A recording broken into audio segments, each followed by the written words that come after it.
Alam mo ba, hindi lahat ng content creator ay pari-pareho. Iisa lang ang tawag sa kanila, content creator. Pero iba-iba ang mukha, iba-iba ang intention, iba-iba ang direksyon. At kung isa ka sa kanila, mahalagang alam mo kung anong klaseng creator ka. Una, ang creator na para sa clout. Ito yung creator na ang goal ay views.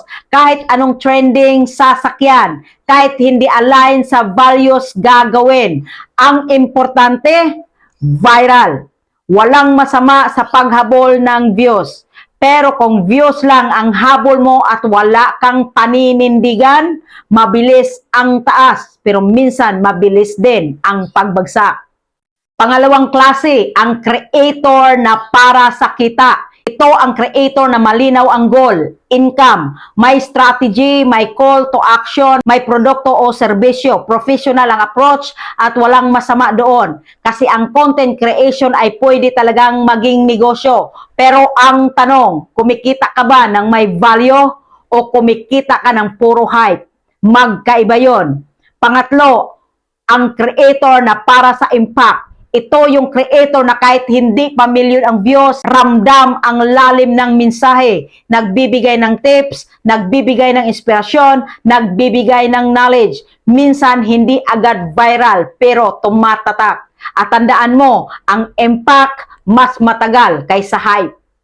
Pang-apat na klase, ang creator na dalawang mukha. Ito ang medyo delikado. Sa kamera mabait, sa likod ng kamera iba, sa harap motivational, sa likod puro reklamo, sa online successful, sa personal puno ng utang at pressure. Hindi ko sinasabing masama sila, pero ito ang reality. Social media is a highlight reel. Hindi lahat ng nakikita mo buong kwento. Panglimang klase, ang creator na tahimik pero lumalalim. Ito yung hindi masyadong maingay, hindi laging viral, hindi laging trending, pero consistent, nag-aaral, nag-i-improve. At habang ang iba busy sa comparison, siya busy sa preparation. At isang araw, magugulat ka na lang, bigla siyang aangat. Ngayon, itong tanong ko sa'yo, anong klaseng content creator ka? Clout-driven, money-driven, impact-driven, image-driven, or growth-driven. Kasi sa totoo lang, hindi masama kumita, hindi masamang sumikat, at hindi masama ang mag-viral.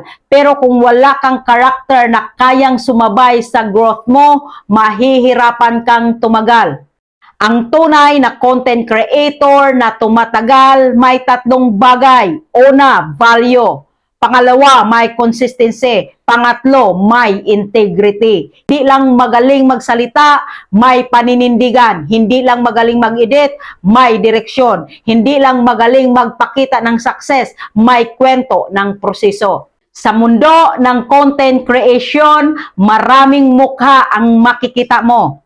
Pero tandaan mo ito, mas mahalaga kung sino ka kapag off ang kamera. Dahil ang algorithm pwede mong maloko minsan. Pero ang karakter mo, yan ang magdidesisyon kung hanggang saan ka dadalhin. Piliin mong maging content creator na hindi lang nakikita, kundi nararamdaman, hindi lang sumisikat, kundi tumatatak. This is Gio Belen Peñaflor, The Magnet, at dito sa bahay ko, hindi tayo basta creator, tayo ay may mission. Nagustuhan mo ba at natulungan kita? Paki-like, follow, and share.